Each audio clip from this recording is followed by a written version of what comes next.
Hey, how you doing? This is Adam Post, publisher of more than 1,000 comic books.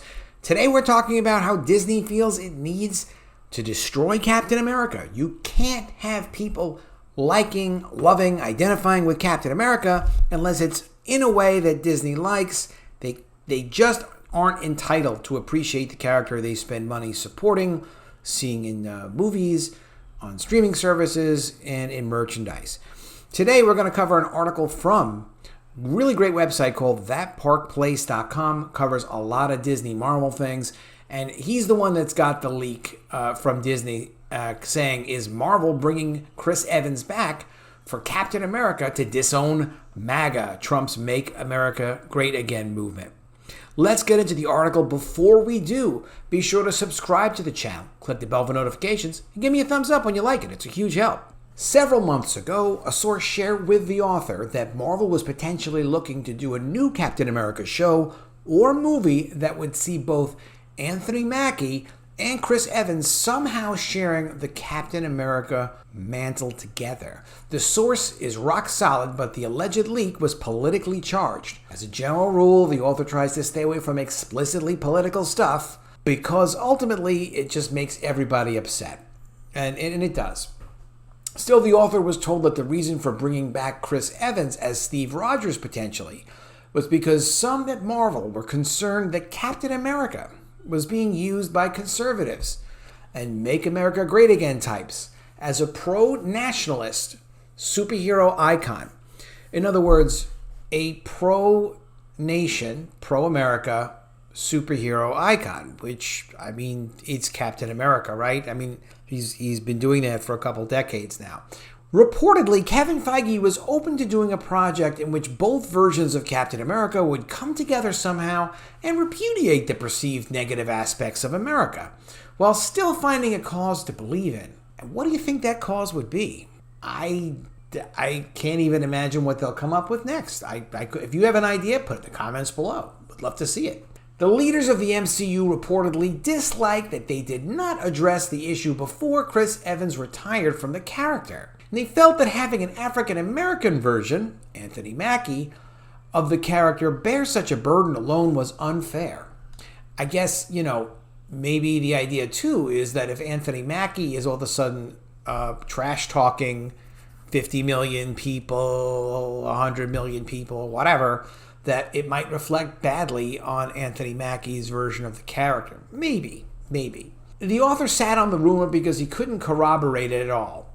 As juicy as it was political, spicy. He had nothing else to go on except a single source, albeit someone who's given them fantastic early info in the past. Later, he saw Marvel's future slate of projects and was pleased that none got anywhere with it because there was no proof it was in the works. All right. Then things began to change. In the last week, a second source told the author an almost identical story. This time, the source was informed of the possibility or likelihood by his or her boss. Working with Marvel, this source made the rumor have a second connecting point, and the author felt he should go ahead and reveal that this is going around and in the upper levels of some corporations connected with the MCU. Basically discussing out with companies they work with their brands, hey, we're working on this patriotism problem with Captain America, don't worry about it. Essentially, Marvel wants to keep the super popular Captain America brand, but they want to strip it of the nationalist, pro-America, and conservative connotation that they feel it has. From the second source, paraphrased to protect the individual's writing style and identity. The most impressive sign of brand loyalty is when you imprint your being. Sometimes that's tattoos, sometimes that's the naming your child. When you wear that Captain America Star Shield, you're saying that you identify with Steve Rogers' journey, values, and patriotism. If you're American, if not, you're American. He represents standing against oppression and tyranny in general. But an important note on Captain America. This info comes from their boss, an executive who circulates in the spheres of influence within Marvel. There are people at Marvel who are uncomfortable with the patriotism facets of the Steve Rogers Captain America. They're not an American, but he says there are those in the United States who feel the Stars and Stripes are racist and oppressive, and that there are multiple U.S. election cycles coming up, including presidential.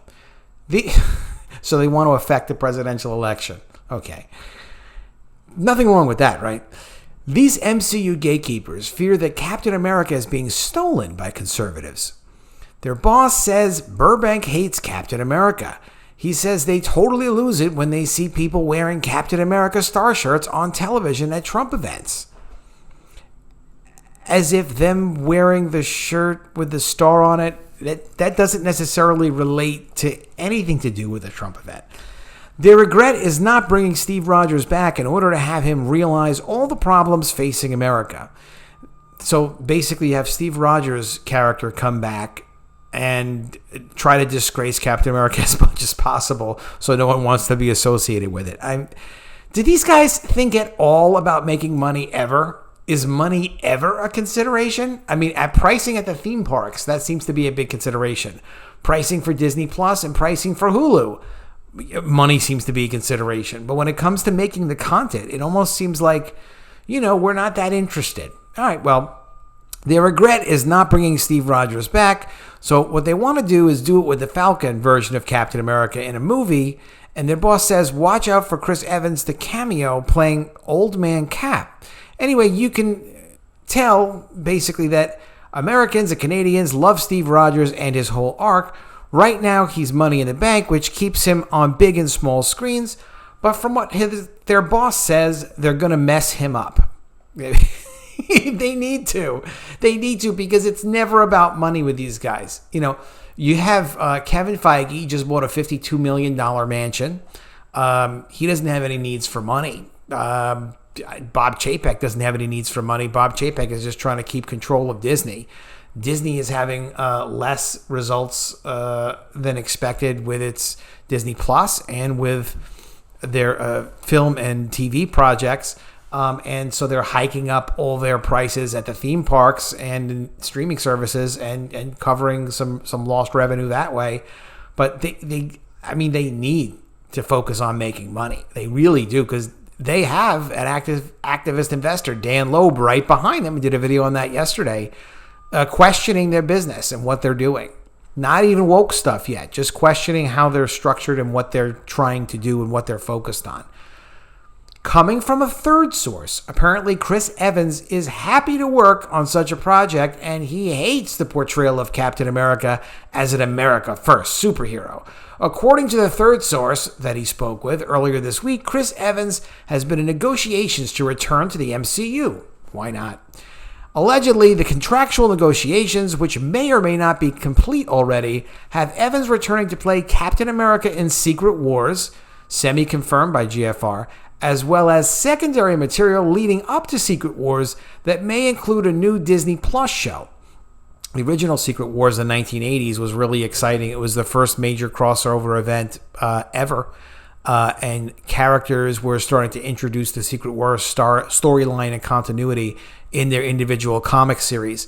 And then there was a big crossover story with Secret Wars.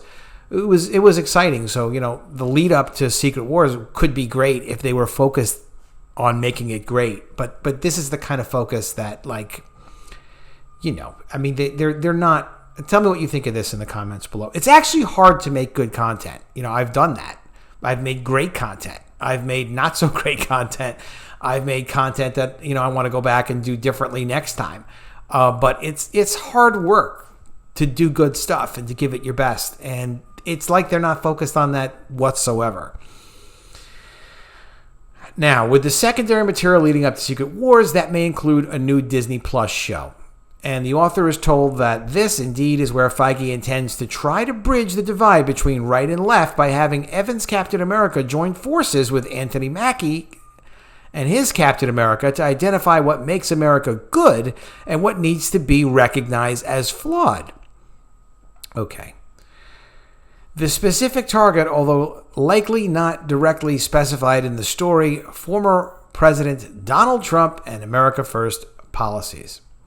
So you made it to the end of the article, which we have, and I'll tell you what. I don't know. I can't see why they're spending time on this. I can't really think of much of anything that the new takes on Marvel have become memorable. Let me know if you have in the comments below. Maybe I'm forgetting something. I watch, all this stuff. I see what comes out. It's the classic stuff that's compelling. I don't see these changes being good or useful. I think I don't think Jack Kirby would be very happy with changing around Captain America's values. But they have no consideration for anything like what the original creators wanted for their characters whatsoever. All right, let me know what you think of all this in the comments below. I want you to go ahead and subscribe to the channel, click the bell for notifications, give me a thumbs up when you like it as always, and I will see you again soon with another video. And if I don't see you, I will miss you.